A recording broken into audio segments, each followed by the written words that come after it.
tidak perlu lagi ada banyak penghafal Al-Quran di era digital ini.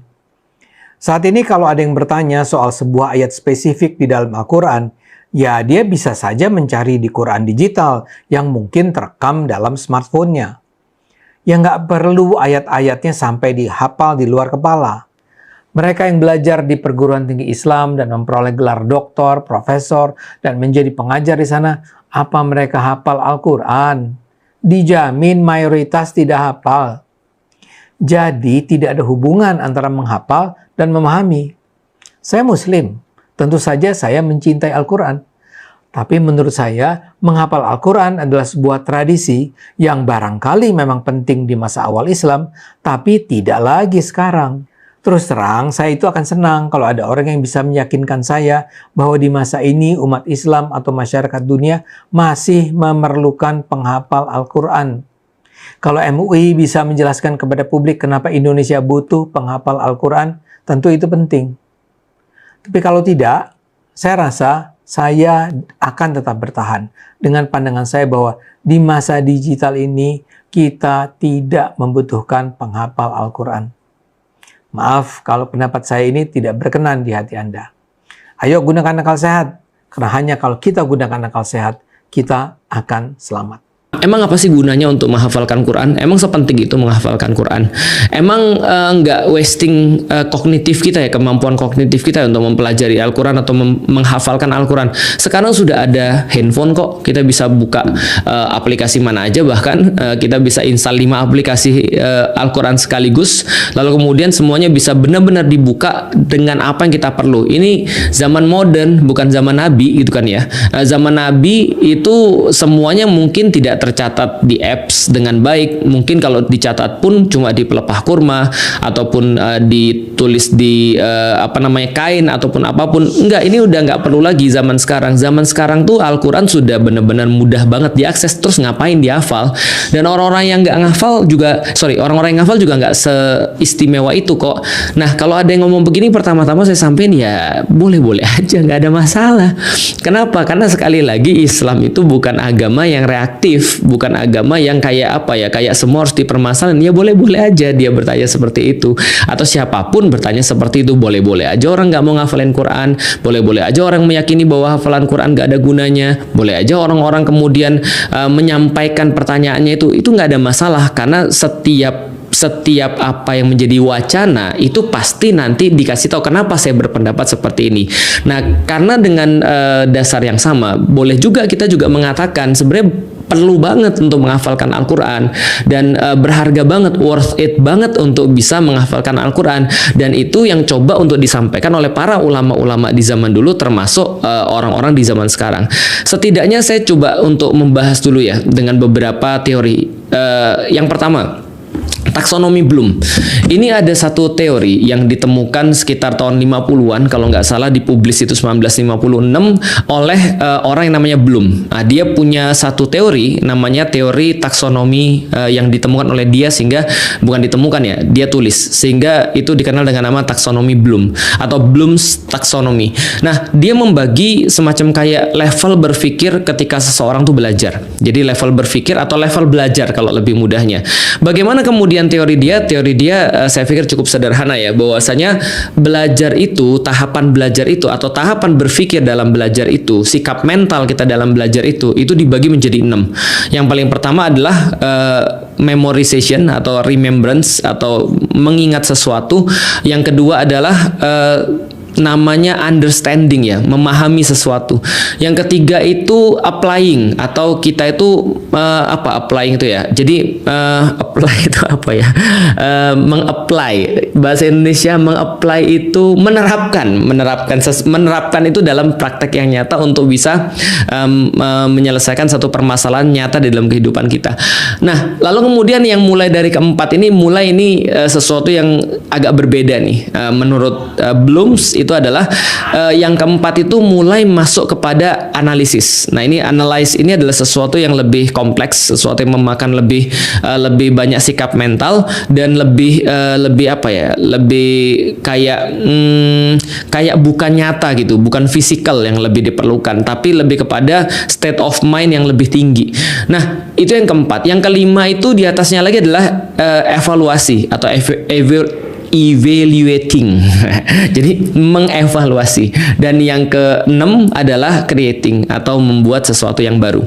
Jadi kita coba bahas dulu ya teman-teman sekalian. Yang pertama ini adalah memorization atau mengingat sesuatu. Kita bisa untuk mengetahui, kita bisa untuk tahu, kita bisa untuk recall, kita bisa untuk membangkitkan kembali atau mengambil kembali memori yang ada di dalam kepala kita dengan cepat. Ini penting banget di dalam belajar. Nah, inilah namanya hafalan.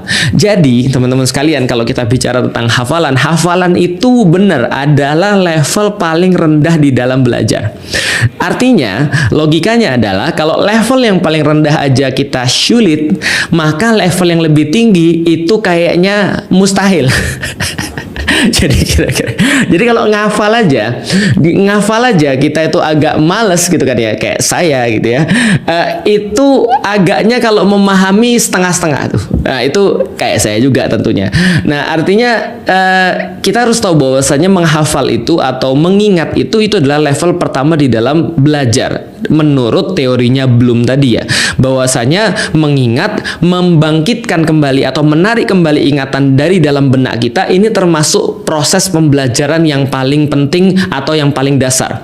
Jadi gini ceritanya teman-teman sekalian, kita juga nggak bisa bilang yang nggak penting ngafal tuh, yang penting tuh kita bisa memahami. Jadi gini brother dan sister sekalian, jadi gini bro, masalahnya adalah taksonomi Bloom itu seolah-olah adalah satu platform yang ketika atasnya itu mau dibangun, itu dibangun betul karena platform yang bawah sudah kokoh, sudah stabil gitu maksudnya. Sehingga ketika kita membangun yang kedua itu, kalau yang di bawah nggak stabil, itu berarti ada problematik nanti ke depannya. Nanti ke depannya bisa jadi mungkin dia kemudian cuma malas lalu nggak mau belajar, cuma dia bilang saya nggak mau ngafal karena saya cukup memahami aja. Padahal sebenarnya nggak ada yang dipahami kalau seseorang tuh nggak pernah untuk bisa mengingat atau bisa untuk memorization tadi, untuk bisa remember, recall dan segala macam. Contohnya kayak gini, ingat gak dulu ada orang mengelompokkan kerja itu jadi 3, kerja keras, kerja cerdas, dan kerja ikhlas. Ketika kemudian suatu waktu ada apa ya, semacam kayak training motivasi gitu, trainernya biasa menyampaikan kita tuh tidak harus hanya kerja keras, tapi harus kerja cerdas. Nah, kalau di atas kerja cerdas adalah kerja ikhlas. Problematikanya teman-teman sekalian, seseorang itu nggak akan bisa kerja cerdas kalau dia belum kerja keras. Kenapa? Karena kerja keras ini kayak menjadi requirement bagi orang untuk bisa masuk kepada kerja cerdas. Dia bisa melakukan itu dulu dengan fisiknya dia, sampai pada satu titik dia berpikir bahwasanya aku bisa melakukan lebih baik. Tapi bukannya dia nggak menguasai kerja keras gitu maksudnya. Kerja keras ini adalah kayak prerequisite ya, requirements untuk bisa orang tuh mengakses sebuah kerja cerdas. Dan kalau orang sudah bisa kerja cerdas, baru dia bisa menjadi kerja ikhlas. Dia jadi kayak wadah gitu maksudnya. Nah, maka sama, remember ini atau mengingat ini atau menghafal ini adalah sebuah dasar untuk bisa ditegakkan sebuah proses pembelajaran. Dan menurut kemudian Bloom juga bahwasanya ini adalah proses yang memang paling membosankan. Membaca, rereading lagi, rereading lagi, rereading lagi, belajar lagi, membaca lagi, mengingat lagi, bahkan sebelum kita ngerti ini apa sih maksudnya. Ingat gak dulu pas kita belajar matematik, kita belajar sin, cos, tan, kita cuma ngafal gitu kan ya. Lalu kemudian kita belajar tentang masalah algoritma, kita belajar tentang trigonometri, kita belajar tentang limit dan segala macam. Berapa banyak semua kayak formula, rumus yang kita hafal, yang kita nggak ngerti ini sebenarnya apa. Tapi hafalan ini menjadi sebuah dasar, karena di dalam hafalan itu terdapat sesuatu yang bersifat rigid, sesuatu yang bersifat kayak terus-menerus kita lakukan. Nah, ini pelatihannya susah. Ini adalah termasuk memerlukan disiplin, memerlukan kemudian sikap mental yang juga kuat untuk mengulang-ulangi terus. mampu mengalahkan rasa bosan, untuk bagaimana caranya memasukkan sesuatu ke dalam kepala kita dan kemudian kita bisa untuk membangkitkan kembali apa yang ada di dalam kepala kita itu bahkan sebelum kita masuk ke dalam sebelumnya, bahkan sebelum kita masuk dalam tahapan berikutnya. Ini adalah remembrance. Ini memerlukan sebuah disiplin, memerlukan sebuah effort yang nggak mudah. Oke, kalau gitu kita lihat baca Quran. Menghafal Quran. Saya selalu punya sebuah respect terhadap orang-orang yang menghafal Quran, respect pokoknya. Termasuk kepada siapapun yang menghafal Quran, meskipun apapun yang mereka lakukan. Apakah mereka kemudian gak kerudungan? Apakah kemudian mereka itu tidak Islam bahkan?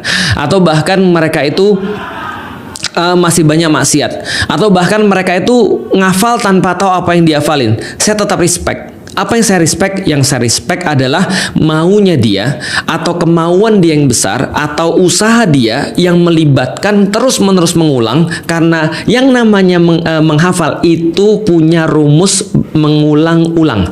Itu sudah pasti ngulang-ulang. Misal contoh, aku pernah lihat, pernah dengar ada seorang hafiz ngajarin orang kemudian untuk menghafal Quran. Itu caranya adalah 7 kali dibaca sehari, dan setiap kali baca itu diulang 14 kali. Ada yang diulang 40 kali sampai kemudian itu masuk ke dalam dada, sampai kemudian itu benar-benar menjadi otomatis kemudian kita hafalkan. Minimal aku benar-benar respect pada usaha mereka, efforts mereka. Sama kayak ketika kita, jadi gini ya, ini bukannya nunjukin apapun ya, tapi aku kan baru karena kemarin problematika pinggang sih, aku baru belajar untuk angkat beban. Dan ketika aku baru belajar untuk angkat beban dan ketemu orang yang badannya udah jadi, respect bro. Kenapa? Nggak peduli siapapun Anda, agama apapun Anda, atau Anda mau sekolah apapun, tapi kalau Anda badannya jadi, itu berarti pasti bukan dari lahir. Orang bisa kaya dari lahir, orang bisa punya jabatan karena bapaknya, tapi nggak ada orang yang punya badan bagus jadi gitu kan ya, badannya mekar gitu kan ya, tricepsnya jadi, bicepsnya jadi, badan kemudian otot dadanya jadi tanpa ada kerja keras. Kebayang tuh dia ngalahin kemudian keinginannya untuk mager, tidur, nontonin Instagram, atau misalnya dia nontonin TV, ngelihat makanan ngiler, dia tetap nggak makan, dia rutin pergi ke gym, bayar gymnya, semua itu bikin saya respect bro. Artinya adalah apa? Itu sama respect kita ketika kita juga ngelihat orang S3 atau dia doktoral dari satu universitas yang terkenal lah, misalnya sulit, misalnya S3 UI, S3 ITB, S3 apalagi ITS, S3 IPB, S3 UGM dan segala macam. Kita respect. Kenapa? Karena kita kebayang effortnya itu seperti apa. Apalagi doktor dari Al-Azhar. Kita ngerti banget dan kita respect. Minimal kita respect karena effortnya. Ya karena kenapa ya? Ya by the way, aku belajar Quran. Aku mencoba untuk menghafal Quran. Aku mencoba untuk angkat beban. Aku mencoba untuk belajar di kuliah, tapi tidak bisa sampai di titik mereka. Maka kita respect dengan mereka. Jadi artinya dari segi itu aja kita sudah bisa tahu bahwasanya ada kualifikasi yang sangat luar biasa baru pada fase pertama taksonomi belum ini. Jadi untuk mengingat aja, menghafal aja itu luar biasa. Itu yang pertama. Yang tahapan kedua, understanding. Understanding ini adalah memahami sesuatu. Jadi gini teman-teman sekalian, yang saya pahami, kita itu punya tempat storage, tempat penyimpanan, dan teman-teman tahu bahwasanya kalau komputer aja itu beda hard disk biasa sama HDD ya kalau nggak salah, HDD sama SATA itu beda. Katanya ada lagi yang lebih cepat daripada SATA, nggak tahu deh. Pokoknya aku cuma ngerti konsepnya aja. Hard disk itu berbeda-beda. Yang jelas lebih cepat dia untuk narik data dari hard disknya itu, lebih cepat dia untuk narik data dari storage-nya itu, mohon maaf, maka semakin mahal dia. Maka kalau seandainya ada yang kemudian read sama write-nya itu lebih tinggi, maka harganya pasti jauh lebih mahal. Untuk satu penyimpanan yang sama itu bisa 2-3 kali lipat. untuk kecepatan penarikan. Otak manusia itu bekerja kira-kira sama.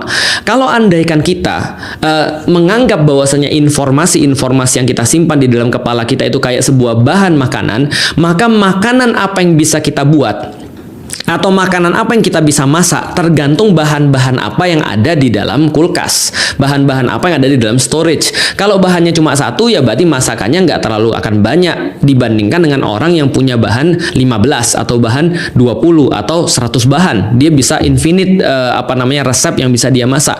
Nah, understanding bekerja dengan cara seperti itu. Apa yang mau kita pahami kalau kita nggak tahu apa-apa? Apa yang mau kita pahami kalau kita tuh nggak pernah nginget apa-apa gitu loh maksudnya. Nah, itulah kenapa orang-orang itu kalau sebelum melakukan segala sesuatu, ya dia better untuk banyak baca, dia better untuk banyak tahu, dia better untuk banyak mengumpulkan informasi, karena ketepatan daripada proses-proses selanjutnya sangat bergantung pada informasi yang dia tahu. Quran juga sama. Artinya adalah kalau ada orang yang nggak pernah tahu seperti apa ayat Quran, ingatnya mungkin setengah-setengah. Kalau nggak salah ya, lalu terus mau apa yang dipahami gitu maksudnya. Artinya yang dipahami itu ya berdasarkan apa yang diingat. Makanya taksonomi Bloom itu ngasih tahu bahwasanya memorization atau mengingat itu adalah tahapan pertama. Tahapan keduanya adalah setelah kita ingat kita bisa ngerti. Nah, ciri kita ngerti kalau kita bisa membahasakan ulang, explaining. Kita bisa ngasih tahu orang. Kalau gampangnya gini ya, kita nggak akan ngerti satu ayat sebelum kita bisa jelasin ayat itu sampai orang ngerti kepada anak kecil, kalau nggak orang tua sekalian. Jadi kita bisa tes ya. Misal contoh, kita sudah mengingat misalnya innallaha ma'as-sabirin. Sesungguhnya Allah itu misalnya adalah sangat menyukai atau bersama dengan orang-orang yang sabar. Maka kita jelasin tuh arti kata sabar kepada nenek-nenek 80 tahun. Kalau dia udah ngerti, berarti Anda sudah understand. Kalau seandainya Anda mencoba untuk jelasin pada anak-anak 5 tahun tentang sabar itu apa, dia ngerti, berarti Anda sudah sampai level understand. Anda bisa explaining, Anda bisa membahasakan dengan cara Anda sendiri. Nah, ini adalah explaining, dan sekali lagi itu bergantung pada apa yang kita ingat atau apa yang ada di dalam kepala kita. Artinya siapapun yang excel dalam memorization, siapapun yang keren di dalam menghafal, most likely dia termasuk orang yang paling mengerti tentang satu hal. Most likely, walaupun nggak selalu, tapi most likely dia lebih mengerti. Tapi kalau ada orang yang tidak mengingat apapun, maka kita tidak bisa mengharapkan pemahaman apapun yang keluar daripada dia, karena pemahaman selalu akan lebih bagus dengan informasi yang lebih banyak. Ini adalah yang harus kita fahami tentang teori taksonomi Bloom itu. Dan yang ketiga, teman-teman sekalian, itu adalah masuk kepada apply. Kita menerapkan pada sesuatu. Nah, ini berarti problem solving. Kita tahu ketika kita sudah belajar tentang sabar, kita ngerti ayatnya, kita hafal ayatnya, kita udah memahami, bisa menjelaskan pada orang lain, dan ketika datang ke kita bisa tahu, oh ini maksudnya sabar. Oh ini maksudnya ketika kita dapat musibah, kita harus mengingat Allah. Innalillahi wa inna ilaihi roji'un. Ini adalah kalimat sabar, istirja, mengembalikan semuanya kepada Allah. Oh ini maksudnya. Kita bisa apply di dalam kehidupan kita. Kalau lagi kayak gini, itu sabar. Nah, level selanjutnya adalah ya agak berat memang, analisis. Kita mencah-mencah lagi. Sabar tuh ada apa aja sih di dalamnya? Oh ternyata sabar itu harus ada keimanan di dalamnya. Kalau nggak ada keimanan, nggak mungkin ada kesabaran. Harus ada keimanan, karena keimanan itu akan memunculkan qanaah, rasa puas. Kalau Allah yang memberikan kepada kita, maka disitulah muncul rasa sabar. Apalagi ada perasaan bahwasanya kita pasti akan kembali kepada Allah. Makanya innalillahi wa inna ilaihi roji'un. Ini adalah ciri orang sabar, karena dia yakin akan kembali pada Allah. Dia analisis tuh, dia pecahin satu persatu. Oh ini kemudian menjadi requirement-nya. Ini kemudian tipe-tipe sabar dalam menjalankan perintah Allah, sabar kemudian menghadapi musibah, sabar tidak bermaksiat dan segala macam. Oh kayak begini kemudian penerapannya, dia analisis satu persatu. Naik kemudian ke atas lagi, dia mulai evaluasi. Sebenarnya prioritas sabar ini apa sih sebenarnya? Dia mulai evaluasi, dia bisa mempertahankan argumennya dia. Bahkan dia bisa mengkritisi. Kayaknya di zaman sekarang nggak bisa sabar kalau cuma untuk kayak gini-gini deh. Sabar itu konsepnya betul kalau untuk sesuatu musibah. Tapi kalau ada ada orang bilang, saya sabar ketika istri saya maksiat, saya sabar ketika suami saya selingkuh. Nggak bisa. Nah, ini dia sudah masuk dalam evaluasi. Dia sudah bisa judging. Dia sudah bisa untuk mengetahui ini prioritasnya apa sih. Dia sudah bisa kritis terhadap apa yang dia pahami. Nah, yang terakhir creating. Creating ini lebih kepada mungkin dia punya satu shortcut ya. Ketika memahami sesuatu tuh akhirnya sabar tuh bukan hanya sekadar teori, tapi sudah mewujud di dalam diri dia. Dan ya semuanya berasal dari mana? Berawal dari mana? Dari nginget. Semuanya berawal daripada ingat ayat-ayatnya, ingat ayat-ayat tentang sabar. Makanya kalau kita lihat orang-orang yang kemudian mereka benar-benar bisa untuk meramu itu semua, mereka sudah bisa langsung nurunin. Nih, hadis-hadis tentang sabar ada segini di dalam Bukhari, ada segini di dalam Muslim. Ayat-ayat tentang sabar ada segini di dalam Al-Quran. Ini kemudian cerita-cerita tentang sabar dikualifikasi. Itu semua masuk di dalam kepala. Nah, kalau nggak ada di dalam kepala, terus bagaimana bisa understanding? Bagaimana bisa applying? Bagaimana bisa untuk analyze? Bagaimana bisa untuk evaluating? Bagaimana bisa untuk creating? Itu hampir bukan mostly ya, nearly impossible. Itu hampir nggak mungkin. Jadi maksudku tuh gini. Silakan aja kalau mau berkeyakinan apapun, tapi please jangan sampai kita itu justru merendahkan orang-orang yang mereka itu justru menganggap ini ada sesuatu yang sangat mulia. Kita udah bahas dari segi teori. Nah, sekarang kita bahas dari segi teori agama. Masya Allah, banyak sekali. Siapa bilang nggak ada perintah untuk menghafalkan Quran? Bagaimana dengan hadis kemudian ketika Rasul nyampein bahwasanya bacalah Al-Quran dan naiklah, dan orang-orang akan berada di satu tempat. Ketika dia naik setiap baca Al-Quran, dia akan berada di tempat terakhir ayat yang dia baca. Akhirnya seolah-olah kayak gini. Nanti ketika kita sudah wafat, salah satu bekal yang kita bawa itu adalah Al-Quran. Maka Al-Quran berapa banyak yang ada di dalam dada kita, itulah yang disuruh kita baca, gitu kan ya.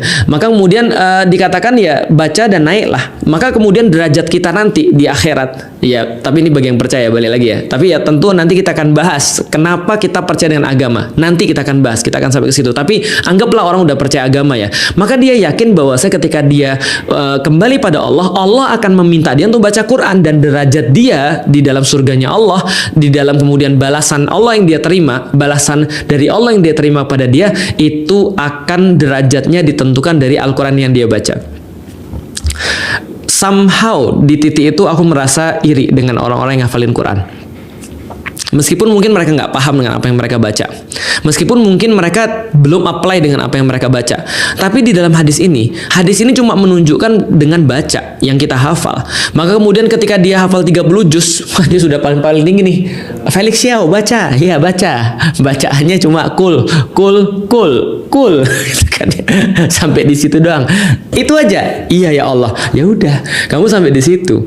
Nah, artinya ya kalau kita bicara tentang interaksi dengan Al-Quran, memang betul bahwasanya interaksi Al-Quran tidak hanya menghafal, bahkan membaca dan menghafal termasuk interaksi Quran yang paling standar, interaksi Quran yang paling apa ya, yang paling kayak default bro, gitu kan ya. Membaca, menghafal itu seharusnya menjadi sesuatu yang kita nggak banggain memang, karena kamu Muslim, you should do that. Kalau kita Muslim, ya itu sudah kewajiban kita. Ibaratnya kayak gini lah, kalau kita katakan bahwasanya kita itu adalah seorang pelajar, ya membaca buku itu adalah sesuatu yang kayak nggak perlu dibanggakan. Memang betul, tapi sebagai orang yang kemudian kita ngelihat ada orang effort sampai bisa ngafal, tentu saja kita respect, seperti yang sudah kita bilang tadi, karena effortnya luar biasa. Walaupun tadi ya, membaca dan menghafal harusnya menjadi nature bagi orang-orang Muslim. Nah, tapi teman-teman sekalian, kadang-kadang balik lagi ya, ini salah satu kritik lagi, mbok yao gitu kan ya, mbok yao, ngerti tahu diri. Maksudnya seperti apa? Kadang-kadang sesuatu menjadi salah kalau orang yang ngomong itu salah, atau orangnya nggak tepat yang ngomong. Contoh kayak gini ya, kalau andaikan ya, Adi Hidayat, lalu dia ngomong begini, hafal Quran itu belum tentu masuk surga. Hafal Quran itu adalah sesuatu yang nature, yang harusnya ada pada orang-orang Muslim. Hafal Quran itu jangan bangga kalau cuma hafal Quran, karena itu baru level yang sangat default bagi Islam. ya orang semua nggak ada yang protes sih. Tapi coba kalau yang ngomong Felix Xiao tuh misalnya, hafal Quran tuh belum tentu masuk surga, jangan bangga lu kalau lu menghafal Quran. Ya semua orang bilang lu aja kali males. Ya udahlah kali, kalau memang lu nggak mau ngafal, kalau lu nggak bisa ya udahlah. Tapi kan ada orang-orang yang mau meyakini itu menjadi bagian sesuatu yang baik, menjadi sesuatu bagian yang istimewa. Dan ya aku pikir kenapa harus dikritik gitu, maksudnya kenapa harus seolah-olah kita kayak merendahkan atau mengecilkan perkara-perkara itu sampai kemudian kayak meninggikan diri kita sendiri seolah-olah kita paling paham. Nggak perlu kemudian ngafal Quran kalau kita sudah understand. Nggak perlu kita kemudian ngafal Quran kalau sekarang sudah ada aplikasi. Lah kalau aplikasinya hilang, nggak perlu kita ngafalin Quran karena sekarang zamannya sudah berbeda. Ya udah sih, kalau memang kamu berkeyakinan seperti itu, kenapa kamu harus ngerendahin orang lain? Atau setidaknya membuat orang lain merasa bahwa apa yang dia lakukan itu kayak kecil. Ingat gak sih kayak dulu orang ngomong child free gitu kan ya? Ya kalau kamu nggak mau punya anak ya udah. Tapi jangan bilang kemudian orang-orang yang punya anak itu adalah orang-orang yang otaknya stunting. Kalau orang mau punya anak itu dia masih terpenjara dengan pemikiran-pemikiran patriarki. Kalau orang punya anak itu sebenarnya dia sedang diperbudak oleh pernikahan, ya diperbudak secara formal di dalam pernikahan. Nggak gitu juga. Kesian ada orang-orang benar-benar pengen berdedikasi pada anaknya, yang benar-benar sayang anaknya, yang benar-benar pengen memberikan segala sesuatu buat anaknya, dan mereka juga nggak nganggap kamu kecil juga. Kan udah aku bilang, aku respect pada semua orang. Aku respect pada semua orang yang dia mau ngafal Quran, dia mau nggak ngafal Quran, dan dia mau ngeritik Islam. Aku respect pada mereka. Terserah, nggak ada masalah. Tapi mbok ya jangan mengecilkan orang yang lain. Artinya adalah mungkin itu juga menjadi problemku, tapi aku berusaha untuk tidak melakukan seperti itu. Baik teman-teman sekalian, setidaknya itu yang perlu kita bahas semua sekalian. Yang terakhir adalah, ya memang ya, Quran itu rezeki. Dalam pandanganku ya, Quran itu rezeki.